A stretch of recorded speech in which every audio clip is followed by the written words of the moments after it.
देख रहे हैं अपना मनपसंद चैनल और करगिल का सुपरफास्ट चैनल STV लद्दाख, आवाज करगल।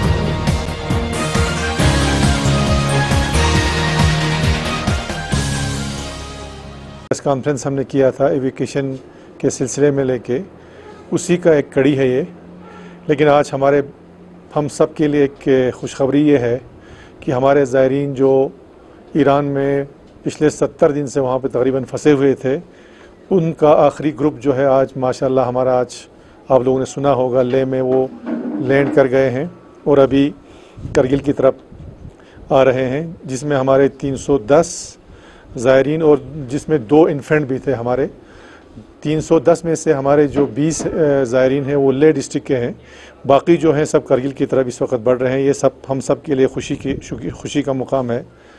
मैं यहाँ पे आपको ये बताता चलूँ कि आज से ठीक 2 महीने पहले यानी 16 मार्च को हमारे एक डेलीगेशन करगिल का, जिसमें ऑल पॉलिटिकल, रिलीजियस और हमारे कुछ लीडर, हमने पहला डेलीगेशन लिया था इन्हीं ज़ायरीन जो हमारे ईरान में फंसे थे। दिल्ली में हमारा एक डेलीगेशन गया था और 16 तारीख को ही शाम को हम हमारे जो एक्सटर्नल अफेयर्स मिनिस्टर से उनसे मिले थे। उसके बाद से ये सिलसिला शुरू हुआ था, लेकिन बदकिस्मती से हमारे 250 के करीब जो है वहाँ पे ज़ायरीन जो है वो पॉजिटिव आए थे, जिनकी वजह से उनको ड्रॉप किया गया था। और तब से लेकर आज तक हम उस कोशिश में जद्दोजहद में लगे रहे कि हम उनको भी सही सलामत बाकियों की तरह निकालें। तो ये सिलसिला आपका चलता रहा, जिसमें हमारे टोटल जो थे हमारे वहाँ पे 310 और प्लस 2 इन्फेंट जो है हमारे वहाँ पे रहे। उसके बाद जब अभी हमारा एविकेशन का जब सिलसिला शुरू हुआ आपका कुछ 10-15 दिन पहले, आप लोगों को पता है, तो वहाँ पे एक नई बात छेड़ी कि इनका हम दोबारा टेस्ट ले लेंगे, जिस पर हम लोगों ने काफ़ी प्रोटेस्ट किया, हमारे सारे साथियों ने, कि नहीं जी, इनका टेस्ट जो है आज के डेट में टेस्ट लेने का कोई फ़ायदा नहीं है। वो इसलिए नहीं है कि आपने 6 मार्च को टेस्ट लिया जिसमें वो पॉजिटिव डिक्लेयर किए गए, तब से लेकर आप आज तक ना आप लोगों ने कोई टेस्ट किया, ना उनको आइसोलेट किया, ना कोई मेडिकल ट्रीटमेंट नहीं दिया। इसलिए हम लोगों ने ये कहा कि ये मेडिकल पॉइंट ऑफ व्यू से भी कहीं पर फिट नहीं रहता है, लिहाजा हमारी ये डिमांड थी कि विदाउट टेस्ट सबको वहाँ से उठाया जाए। ये काफ़ी सिलसिला जो है चलता रहा। आखिरकार उन्होंने ये मान लिया कि हम इनको विदाउट टेस्ट वहाँ से उठाएंगे, लेकिन उसमें एक कंडीशन और आया। उन्होंने कहा कि हम सारे 310 को नहीं उठा सकते हैं, हम फर्स्ट गो में जो है 260 को उठाएंगे। रिलीजियस ऑर्गेनाइजेशन जिसमें हमारे इस्लामिया स्कूल, IKMT, अंजुमन साहिब जमान, हमारे Indian national Congress, conference, BJP, सबों ने हमने एक रेजोल्यूशन पास किया। रेजोल्यूशन पास करके हमने हमारे LG साहब को, मिनिस्ट्री ऑफ एक्सटर्नल अफेयर्स को, सबको ये कहकर हमने रेजोल्यूशन दिया कि आप पूरे 310 को विदाउट टेस्टिंग एक ही झटके में उठाया जाए। अगर खुदा न खास्ता कोई बचता है तो उनका भी वही हालत होगा जिनको आज तक हुआ, यानी और भी इनको कम से कम 2-3 महीने वेट करना पड़ता। आखिरकार उन्होंने ये मान लिया कि हम उनको विदाउट टेस्टिंग भी उठाएंगे और सबको इकट्ठे उठाएंगे। तो उसके लिए हम महान एयरवेज के बहुत ही मशहूर हैं कि इन्होंने एक स्पेशल फ़्लाइट हमारे लद्दाख के जो ज़ायरीन थे, पिलग्रिम्स थे, उनके लिए एक स्पेशल फ़्लाइट उन्होंने दिया, जिसमें हमारे सारे जो हैं 310 के 10 जो हैं कल वहाँ से एविकेट हो गए आपका। और एविकेट होने के बाद अब मसला हमें आ गया यहाँ पे आपका कि उन्होंने कहा हम उनको एविकेट तो करेंगे। आप सबको मालूम है कि हमारा एक डिमांड ये था कि जिस तरह से आज तक हमारे ज़ायरीन को क्वारंटाइन के लिए जोधपुर या गाज़ियाबाद में रखा गया था, हमारा ये डिमांड था शुरू से कि ये जो ज़ायरीन वहाँ से आ रहे हैं इनको सीधा लद्दाख भेजा जाए, क्योंकि आज के जो गर्मी हमारे हिंदुस्तान के बाकी रियासतों में है वो गर्मी इनसे बर्दाश्त नहीं होगा, लिहाजा इनको सीधा लद्दाख भेजा जाए। यहाँ पे जो है करगिल में हो या ले में हो, इनको क्वारंटाइन का फैसिलिटी हो, इनको टेस्टिंग का फैसिलिटी हो, उसका प्रबंध हम यहाँ पे करेंगे। तो वो उन्होंने एग्री किया, लेकिन उन्होंने कहा कि ट्रांसशिप के लिए आपको वहाँ पर एयर इंडिया के फ़्लाइट रेडी होना चाहिए। अगर सपोज़ ये लोग एयरपोर्ट से बाहर निकलते हैं तो इनको क्वारंटाइन में डाला जाएगा। तो हम लोगों ने काफ़ी एफर्ट्स लगाया, जिसके लिए हम सिविल एविएशन मिनिस्ट्री के हमारे LG साहब, डिविजनल कमिश्नर साहब, सबके मशहूर है, उन्होंने टेकअप किया सिविल एविएशन के साथ। उन्होंने एग्री किया कि हम आपको 2 फ्लाइट दे देंगे। अब इसमें मसला आया, उन्होंने पहले कहा कि पहले आपको जो है इसका फेयर जो है, टिकट का पैसा एडवांस में आपको बुक करना पड़ेगा। तो वहाँ पे जब हमने ज़ायरीन से बात की तो हमारे ग्रुप लीडर्स ने कहा कि आज के डेट में, चूँकि इतने अरसे से हम यहाँ पे सफ़र में हैं, आज के डेट में इतना बड़ा अमाउंट जो तकरीबन 38-40 लाख बनता था, उन्होंने कहा हम इसको अभी बर्दाश्त नहीं कर सकते हैं। उन्होंने मेरे नाम पे एक चिट्ठी लिखा तमाम ग्रुप लीडर्स ने कि अगर हो सके तो मेहरबानी करके इसको आप बर्दाश्त कीजिए, वहाँ आने के बाद हम आपसे बात करेंगे क्या होगा क्या नहीं होगा, लेकिन अभी चूँकि हमारे पास हम इतना रकम बर्दाश्त नहीं कर सकते हैं। तो मैंने कहा कोई बात नहीं, इंशाल्लाह हम कोशिश करेंगे। मैंने अपने डीसी साहब जो हमारे रेड क्रॉस के चेयरमैन हैं उनसे बात की कि हमने कहा कि आपको रेड क्रॉस में से कुछ हमें पैसा देना पड़ेगा। तो मैंने ऑन लोन मैंने चिट्ठी लिख कर दिया कि मैंने ऑन लोन जो है वो पैसा जो है रेड क्रॉस से उठाया, और उसमें कुछ लोगों ने मुझे ये कहा कि ये इसमें जो है 20 ज़ायरीन जो हैं वो ले डिस्ट्रिक्ट के हैं, तो उनका कैसे होगा। मैंने कहा हम इसमें अलग बिल्कुल नहीं करेंगे, क्योंकि ये एक इंसानी मसला है। लिहाजा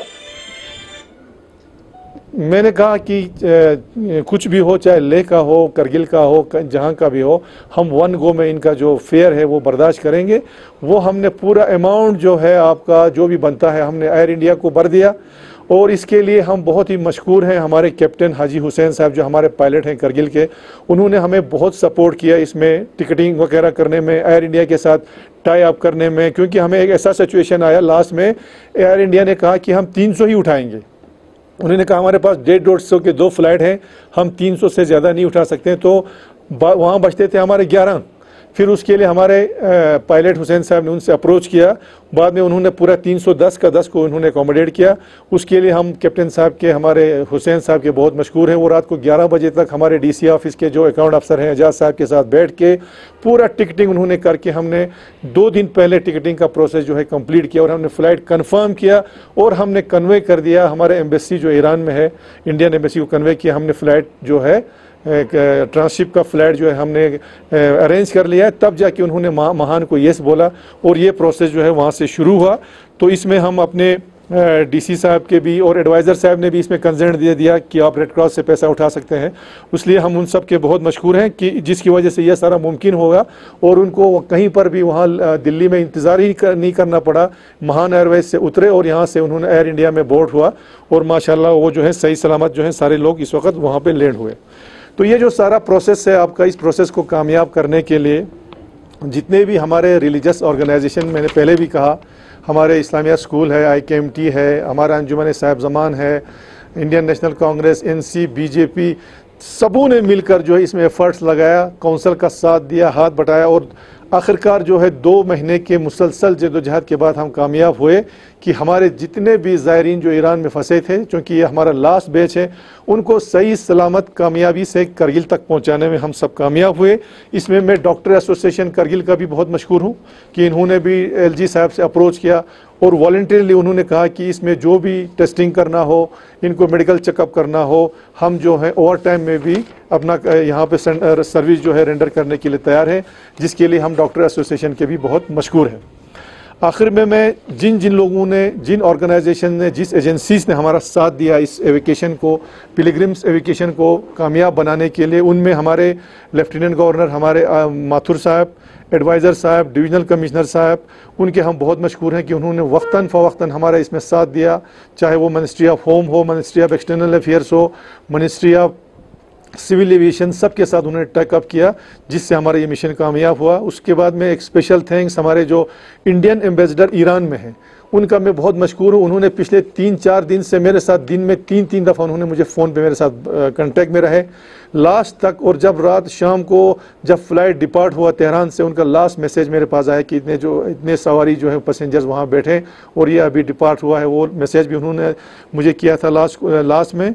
तो हम उनके भी बहुत मशहूर हैं। इसी तरह मिनिस्ट्री ऑफ एक्सटर्नल अफेयर्स हैं, मिनिस्ट्री ऑफ सिविल एविएशन है, और हमारे अपने लद्दाख के मेंबर ऑफ पार्लियामेंट जनाब जमिया नमगियाल साहब के भी हम बहुत मशहूर हैं कि उन्होंने भी इसमें शुरू से ही जितना हो सका उन्होंने अपना योगदान दिया है।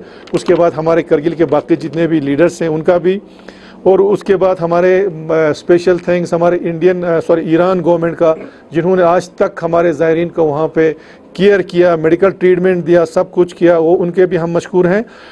उसके बाद हम आपका सबसे ज़्यादा जो हम थैंकफुल हैं वो हम महान एयरवेज़ का, जिन्होंने एक स्पेशल एक फ़्लाइट जो है अरेंज करके हमारे ज़ायरीन को कल यहाँ पर पहुँचाया। हम उनके भी बहुत मशहूर हैं, ले एडमिनिस्ट्रेशन के मशहूर हैं कि उन्होंने आज बसेस प्रोवाइड किए।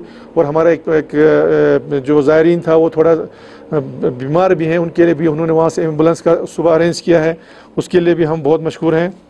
और स्पेशल थैंक्स हमारे डीसी साहब, जो कि बाकी एडमिनिस्ट्रेशन जो बाकी अरेंजमेंट्स के अलावा जो उन्होंने रेड क्रॉस के चेयरमैन के हिसाब से ऑन लोन जो पैसा दिया, जिसके बिना पर हम एयर इंडिया को पैसा देने में कामयाब हुए, टिकट लेने में, हम उनके लिए बहुत ही स्पेशल थैंक्स करते हैं। और फाइनली हमारे जो मीडिया हजरात हैं, आप लोगों ने वक्तन फ़वक्तन हर लेवल पे, चाहे वो नेशनल लेवल हो, लोकल लेवल हो, इंटरनेशनल लेवल हो, हर जगह आपने इस आवाज़ को पहुंचाया, हर लोगों तक पहुंचाया, जो भी कंसर्न थे उन तक पहुंचाया। उसके लिए मीडिया फ्रेटर्निटी के भी हम बहुत ही मशकूर हैं। तो मैं आखिर में जितने भी हमारे ज़ायरीन के रिश्तेदार हैं, उनके घर वाले हैं, उन सबको मुबारकबाद पेश करता हूं कि वो लोग सही सलामत यहाँ आज शाम को इंशाल्लाह पहुँचेंगे। यहाँ पर उनको इंस्टीट्यूशनल क्वारंटाइन में रखा जाएगा, हमारे होटल्स में आते ही उनका टेस्टिंग होगा, क्योंकि हम लोग जानते हैं कि ये लोग विदाउट टेस्ट आ रहे हैं, तो आते ही इनका टेस्टिंग वगैरह होगा। जो भी फॉर्मेलिटी होगा वो हमारे डॉक्टर्स हजरात करेंगे। और इंशाल्लाह उम्मीद है कि ये लोग को टेस्टिंग के बाद सही सलामत जो है अपने घरों में वापस जाएंगे। और आज मैं इतना बताता चलूँ, हम बहुत मशहूर हैं, हमारे जो इस्लामिया स्कूल के जो हमारे जवान हैं, जिन्होंने सबील के नाम पे जो जितने भी मुसाफिर आ रहे हैं उनके लिए चाय पानी का इंतज़ाम किया है। आज उन्होंने हमारे ज़ायरीन जो ले से आ रहे हैं उनके लिए लंच का प्रोग्राम किया है, उन्होंने पेग लंच जो है रास्ते में लिया है उनके लिए 300 आदमी के लिए। तो हम उनके भी बहुत शुक्रगुजार हैं कि वो लोग भी जो हैं वॉलंटियरली ये काम कर रहे हैं। तो फाइनली आज जो है हमारा ये जो सिलसिला था हमारे एविकेशन ऑफ पिलग्रिम्स का, वो आज माशाअल्लाह सही सलामत जो है कामयाब हुआ, जिसके लिए हम सब जो हैं जितने भी एजेंसीज जिनकी मैंने अभी यहाँ पे जिक्र किया, हम उन सब के बहुत ही मशकूर और ममनून हैं। ये तभी मुमकिन है जब हम लोग सब मिल बैठ के, बिना किसी पार्टी के या किसी ऑर्गेनाइजेशन के, सब एक होकर जब हमने यूनाइटेडली फाइट किया, तो ये कामयाब हुआ कि सही सलामत जो है जितने भी हमारे ज़ायरीन ईरान में फंसे थे वो आज सही सलामत अपने घर पहुंच रहे हैं। तो बहुत बहुत शुक्रिया। ये हमारे थे ईरान के मुतल्लिक़। बाकी दूसरा हमारा एविकेशन प्रोसेस, आप लोगों को पता है कि हमारे जो इंडिया के कोने में हमारे पैसेंजर्स थे या स्टूडेंट फंसे हुए थे, उनका जो एविकेशन का सिलसिला जो था हमारा 5 मई से शुरू हुआ था। एक ब्रीफिंग मैंने आप लोगों को दिया था, एक ब्रीफिंग में दूसरा आज दे रहा हूँ। मुझे लगता है शायद ये आज हमारा फाइनल ब्रीफिंग होगा, क्योंकि 85% एविकेशन जो है हमारा ऑलमोस्ट इस वक्त कंप्लीट हुआ है। कुछ जगहों में हमारा फंसा हुआ है, उनको निकालने की हम कोशिश कर रहे हैं। तो आज के डेट तक अगर मैं आपको बताता चलूँ, अगर हम जम्मू से शुरू करें, जो मेरे पास फिगर आया है कल शाम का, 233 बसेस अभी तक हमारे जम्मू से आए हैं, जिसमें कोई 6000 के करीब पैसेंजर स्टूडेंट्स आए। लाइट व्हीकल जो है तकरीबन 686 आए हैं, जिसमें 2000 से ऊपर पैसेंजर्स आए। श्रीनगर से हमारे 107 बसेस आए, जिसमें 3000 से ज़्यादा पैसेंजर्स आए। तो उसके बाद आपका आज के डेट में अगर आप देखें, अभी जो लेटेस्ट मैंने इंफॉर्मेशन जो लिया अपना जम्मू से, तो उन्होंने कहा कि आज हमारे पास एक ही बस आ रहा है जिसमें सिर्फ 17 पैसेंजर आए। तो मैं ये कहता चलूँ कि हमारा जम्मू से ऑलमोस्ट जो है हमारा एविकेशन कंप्लीट हो चुका है। और हमने एक नोटिस भी दिया है कि 17 तारीख तक अगर कोई है तो हम एविकेशन करेंगे, 17 के बाद कोई आएगा तो उसको हम एविकेट नहीं करेंगे, वो अपने मर्जी से आना पड़ेगा। तो आज लास्ट जो मुझे अभी एलओ ने कहा सुबह कोई 8:30 बजे, उन्होंने कहा हमने एक बस रखा है, लेकिन उसमें अभी तक सिर्फ 17 सवारी चढ़े हैं। इससे हमें जाहिर होता है कि जम्मू का हमारा एविकेशन प्रोसेस जो है वो ऑलमोस्ट कंप्लीट हुआ है। इसी तरह अगर श्रीनगर की बात करें, श्रीनगर में भी पैसेंजर्स जो है ऑलमोस्ट वहाँ पे एविकेशन उनका कंप्लीट हो चुका है। हाँ, जिनकी प्राइवेट गाड़ियाँ हैं वो अभी रुके हुए हैं, कुछ लोग निकल गए हैं, क्योंकि जो प्राइवेट गाड़ियों का परमिशन का सिलसिला है वो अभी इन्होंने शुरू नहीं किया है। हमने काफ़ी ज़ोर लगाया और लगा रहे हैं, इंशाल्लाह वो भी 2-3 दिन में निकल जाएंगे। तो श्रीनगर से भी हमारा रश जो है कम हुआ है। तो ओवरऑल में अगर हम कहें तो 85 to 90% एविकेशन हमारा प्रोसेस जो है वो कंप्लीट हुआ है। इसी तरह ज़ांस्कार के लिए 32 बसें हमने आज तक देखे, उनका भी जम्मू या श्रीनगर से कंप्लीट हुआ है। हिमाचल में ज़रूर उनके कुछ लोग रहते हैं जिनके लिए हम बसेस का इंतज़ाम कर रहे हैं। और जो बाकी बचे हैं कुछ जगह जो साउदर्न स्टेट में हमारे बचे हैं, जैसे महाराष्ट्र, थाने, मोमिनपुरा में ये प्रॉब्लम हो गया आपका, महाराष्ट्र मोमिनपुरा में, नागपुर में वो रेड जोन में आ रहा है, कंटेनमेंट जोन में आया, जिसकी वजह से हमारे 8 बच्चे वहाँ पे हैं। लेकिन वहाँ के जो डिविजनल कमिश्नर हैं उनके साथ हमने बात किया है, वहाँ पे उनको इंशाल्लाह कोई प्रॉब्लम नहीं आएगा। जो ही कंटेनमेंट जोन का पीरियड ख़त्म होगा उनको भी वहाँ से हम निकालेंगे। और जो कुछ फंसे हैं वो हमारा वेस्ट बंगाल में है, अभी उनको लिए ट्रेन का इंतज़ाम कर रहे हैं। आंध्रा में कुछ हमारे 2-4 बच्चे हैं, उनको भी ट्रेन का इंतज़ाम कर रहे हैं। तो उनको जो साउदर्न स्टेट हैं उनको ट्रेन के बगैर हम बस में नहीं उठा सकते हैं, लिहाजा हमें ये कहा गया है कि आने वाले 3-4 दिन में एक स्पेशल ट्रेन उनके लिए अरेंज करेगा, जिससे वो लोग वहाँ से आराम से निकल सकते हैं। बाकी आपका चंडीगढ़, पंजाब वगैरह से इंशाल्लाह तकरीबन प्रोसेस कंप्लीट होने जा रहा है। कुछ 4-5 या 3-4 बसें अगर बचा है तो है, बाकी इतना मेजर वहाँ से कोई रश नहीं है। उसके अलावा हमारे जलंधर में 3 लड़कियां फंसी थी, जिसमें 2 करगिल के और 1 लेह का था। उनके लिए हमने एक टैक्सी का बंदोबस्त करके वो भी निकल रहे हैं। उसके अलावा आपका जो बागपत है, आपका यूपी में बागपत, उसके बच्चे भी हमारे निकल के आज सुबह जम्मू पहुँचे। मुझे आज सुबह फ़ोन आया, वो जम्मू पहुँच गए हैं। उसके अलावा हमारे लखनऊ में हमारे कुछ ग्रुप है जो कि आज शाम को इंशाल्लाह निकल जाएंगे। मुजफ्फरनगर में जो हमारा ऑर्फन मेज है, यतीम खाने जहाँ हमारे बच्चे हैं, वो ऑलरेडी वहाँ से निकल चुके हैं जम्मू की तरफ। उनका जो बस है वो सीधा करगिल की तरफ है, करगिल पहुँचाया जाएगा। तो ये सारे प्रोसेस है हमारे एविकेशन का। तो मेरे ख्याल में आप लोगों को भी, मीडिया हजरात को भी पता होगा, अगर कहीं कोई फंसा है आप लोगों के नोटिस में है तो मुझे अभी आप बता देंगे, इंशाल्लाह उनको भी हम निकालने की कोशिश करेंगे। नहीं, बम्बई की मैंने आपने आपको बात कहा कि बम्बई में जो है हमारे स्पेशल ट्रेन हम अरेंज कर रहे हैं, क्योंकि ट्रेन के बगैर बस में लाना उनका मुमकिन नहीं है, इसलिए इंशाल्लाह ज़रूर उनको भी उठाया जाएगा। उसके अलावा अब ये जो सिलसिला भी हमारा ऑलमोस्ट पूरा होने जा रहा है, जिसमें हमारा लोगों ने हमारा इसमें बहुत कोऑपरेशन किया, जिसमें हम स्पेशल थैंक्स आपका यूटी एडमिनिस्ट्रेशन का, बिलखुसूस डिविजनल कमिश्नर और उनके टीम के हम बहुत मशहूर हैं कि रात के 3-3, 4-4 बजे तक भी उन्होंने वहाँ पे काम किया है। और जितने भी नोडल ऑफिसर्स आउटसाइड स्टेट थे उनको बेशक शुरू में काफ़ी मुश्किलात आए, लोगों की काफ़ी शिकायत आए कि वो लोग रिस्पांस नहीं कर रहे हैं, लेकिन बाद में उन्होंने भी हमारे साथ कंटिन्यूसली कांटेक्ट में रहे और जितना हो सका उन्होंने भी हमारा मदद किया। हम उनके भी बहुत मशहूर हैं। लाइजान ऑफिसर जितने भी हमारे जम्मू में हैं या श्रीनगर में हैं, उन्होंने भी बहुत मेहनत की। बॉयज़ हॉस्टल का इंचार्ज हमारा, वो वहाँ पर कम से कम 100-200 आदमियों को कंटिन्यूसली खाना खिला रहा है, उनके भी हम बहुत थैंकफुल हैं कि उसने भी बहुत मेहनत किया। हमारा लाइजान ऑफिसर जो सोनामर्ग में है, उन्होंने वो भी काफ़ी मेहनत कर रहे हैं। तो ये सारे चीज़ें आपका हमारा एविकेशन का प्रोसेस है। और फाइनली अभी तक का जो फिगर हमें आ रहा है करगिल में, तो कम से कम 8 से 10 हज़ार लोग जो हैं वो करगिल आप अभी तक जो आ चुके हैं। आप लोगों ने खुद सुना होगा, कल हमारे एसडीएम ज़ांस्कार भी बोल रहे थे, सॉरी द्रास भी बोल रहे थे on the basis of Minamarg के रिकॉर्ड के। तो मुझे लगता है कम से कम जो है 10,000 के करीब जो हैं लोग हमारे करगिल में एंट्री हो चुके हैं। तो इसी तरह से आपका तो लास्ट में अब जो सिलसिला मैं पहले भी बोल रहा हूं कि जितने भी हमारे पैसेंजर हो, स्टूडेंट हैं, वो करगिल आए हैं, उनसे हमारी गुजारिश है कि होम क्वारंटाइन में का जो आपने स्ट्रिक्टली पालन करना है। कल भी हमारी रिपोर्ट्स आए कि बहुत से वायलेशन हो गए, जिसके खिलाफ उनको पर एक्शन भी लिया गया, उनको क्वारंटाइन में रखा गया। तो वो जो है उसके बाद हमारे जिनको इंस्टीट्यूशनल क्वारंटाइन का एडवाइस किया जा रहा है, उनको इंस्टीट्यूशनल क्वारंटाइन में रहना है। कोविड आपको ख़ुद मालूम है कि आज के डेट में करगिल जो है कोविड-19 का कोई एक्टिव केस हमारे पास नहीं है। हम चाहते हैं कि यही जो सिलसिला है वो जारी रहे ताकि हम करगिल को कोविड-19 से फ्री रखें। इसलिए मेरी पुरजोर अपील ये है कि जो लोग बाहर से आए हैं, मेहरबानी करके अपने घरों में रहें। जहाँ जहाँ उनको एडवाइजरीज दिए गए हैं उस पर सख्ती से अमल करना है। ऐसा ना हो कि खुदा ना खास्ता जो एविकेशन का प्रोसेस हमने शुरू किया है कहीं वो हमें उल्टा ना पड़ जाए, कहीं आउटब्रेक ना हो जाए। इसलिए हमारी गुजारिश है कि जो एडवाइजरीज हैं उस पर सख्ती से अमल करें, कोई बाहर ना निकले, बिला वजह बाहर ना निकले। खासकर स्टूडेंट्स जो हमारे भाई हैं उनसे हमारी गुजारिश है कि होम क्वारंटाइन का बिल्कुल पालन करें, बिल्कुल बाहर ना निकलें।